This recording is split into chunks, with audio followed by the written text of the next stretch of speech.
Bonjour, aujourd'hui je vais vous présenter la façon dont moi je fais des stuffs pas chers et surtout pour quel objectif. Parce que forcément, si vous faites un stuff pas cher et pas très optimisé, vous allez avoir du mal à faire du Stasis 5 sur des billes. Mais moi du coup c'est pas mon objectif, c'est-à-dire que moi comment je fonctionne, en fait, je viens sur une tranche, je me fais un stuff assez potable et je passe tous les donjons en Stasis 3-4 et ensuite généralement je gagne assez d'XP pour passer à la tranche suivante et faire la même chose. Et du coup, j'avance de tranche en tranche comme ça, jusqu'à un moment où peut-être j'ai peut-être pas assez d'XP pour aller jusqu'à la tranche suivante. Mais généralement, en ce moment-là, la fin du mois est assez proche, je peux commencer à récupérer mes coffres et potentiellement revenir à des tranches précédentes en améliorant mon stuff, en étant un peu plus optimisé et repasser les donjons un peu comme ça. Ou tout simplement se poser à une tranche en particulier et farm. Alors du coup, pour avoir des stuffs pas chers, il va quand même falloir un certain prérequis, c'est-à-dire d'avoir un minimum d'éclat. Parce qu'en fait, vous allez voir qu'on va surtout se baser sur l'enchantement plus que les items, et du coup, bah, pour ça, il faut quand même un minimum d'éclat. De plus, c'est pareil, si vous avez un petit Gélano insensé pour faire la base de votre stuff, et quand je dis vraiment la base, c'est la base de tous mes stuffs, moi c'est Gélano insensé, et même plus rien, forcément c'est 50. Et en fait, on va faire un stuff autour de ça. Comme ça, on a des anneaux qui donnent des PA, on n'a pas s'embêter à aller chercher des épiques et reliques, non, on garde ça et ça suffit. Alors comment je fais moi pour faire mon stuff? Eh ben, je vais directement à l'hôtel de vente, hein, je m'embête pas à faire un zénith ou autre. Je tape la tranche qui m'intéresse, là on va regarder pour une tranche 140. Je vais regarder généralement mythique et légendaire tant que c'est au-dessus au-dessus de 125, en dessous peut-être regarder rare et mythique. Et puis je vais regarder directement les items qui m'intéressent. Donc là par exemple je vais regarder pour les bots. Imaginons que je veux faire des bots, on va dire distance. Là je vais directement regarder les stats qui m'intéressent. Donc là par exemple on a des bots tri-éléments, il y a de la maîtrise d'eau, c'est peut-être pas forcément ce qui nous intéresse. Là c'est des trucs mêlés, mêlés, mêlés. Et en fait, vous passez comme ça, vous regardez un peu les stats, et vous regardez aussi, voilà, pour voir si on peut choper des trucs qui nous intéressent un peu comme ça, sur les pages d'après. Parce que là, par exemple, on a des zombots qui sont en maîtrise distance, qui sont que à 6000 kama et qui sont déjà 4 chasses. Donc là, c'est quand même très intéressant. On va pour ce prix-là, généralement 4 chasses, hop, ça suffit, moi j'achète, je me prends un peu plus la tête et je passe aux items suivants. Quoi. Évidemment, là, s'il n'y avait pas ça, on peut continuer à regarder et voir s'il y a des lèges ou des mythiques qui ont des belles chasses également. Et si on n'arrive pas à trouver des bots qui sont déjà à 3 ou 4 chasses, on va les faire nous-mêmes. Là, si je prends comme exemple des sandales du Grand Vizir, normalement, on va en acheter 3, là ça coûte pas très cher, et généralement sur les 3, ça va suffire à ce qu'on tombe sur 3 ou 4 chasses, ou qu'on les fasse nous-mêmes. Là, je vais l'identifier. Hop, déjà voilà, 3 chasses. On va 4 chasses, 3 chasses, 3 chasses. Je suis plutôt chanceux. Et pour comparer un peu d'ailleurs, je vais acheter aussi des bots en légendaire. La même bot pour bien comparer. Je vais les identifier. Bon, 2 chasses, bon c'est un classique, hein. 90% du temps vous allez de toute façon tomber sur une, deux, voire 3 chasses. Prendre un item, l'identifier, avoir 4 chasses comme ça, c'est quand même assez rare. Et on va directement aller les enchanter. Hop, et là je vais aller enchanter mes bots. Donc là, on a déjà des bots 4 chasses. Donc forcément, on n'a pas forcément besoin de faire beaucoup d'efforts.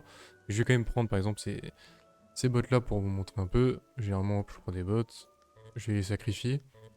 Là, ce qui peut être intéressant, c'est...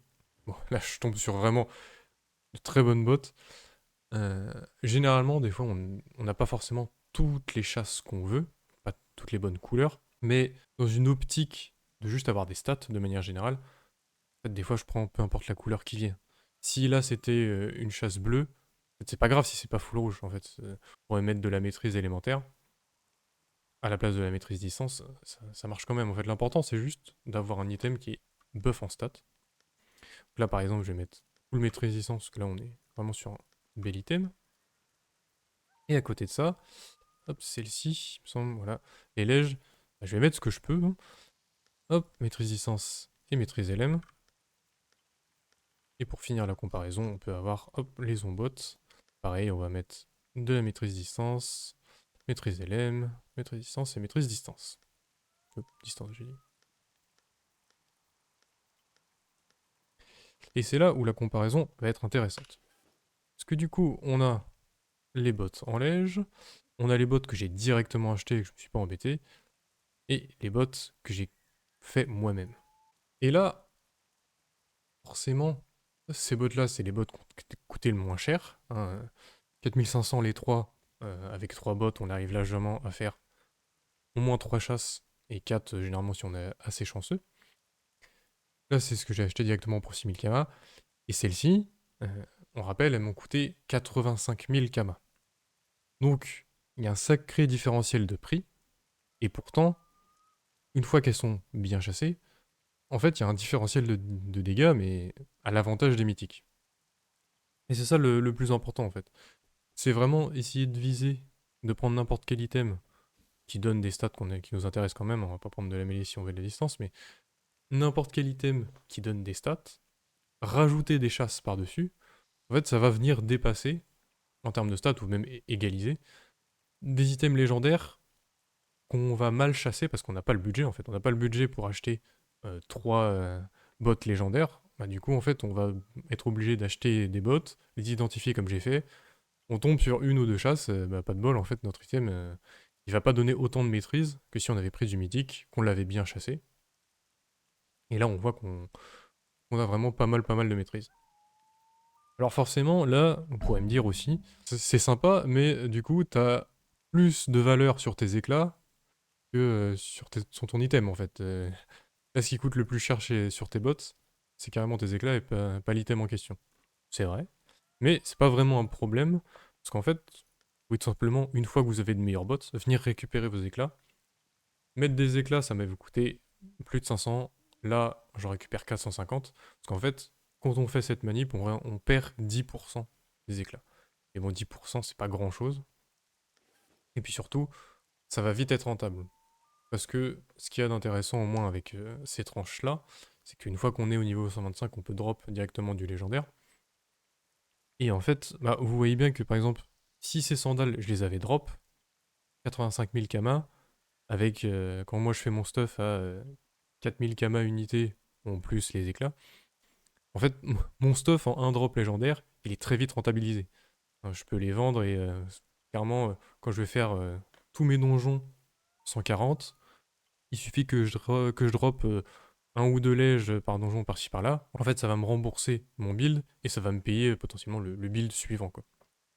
Donc c'est ça qui est vraiment intéressant. Tant que vous vous contentez de juste faire du stasis 3-4 en fonction de votre compo et du donjon, vous pourrez passer les donjons tranquillement et vous n'avez pas besoin de mettre beaucoup de kamas dans votre stuff.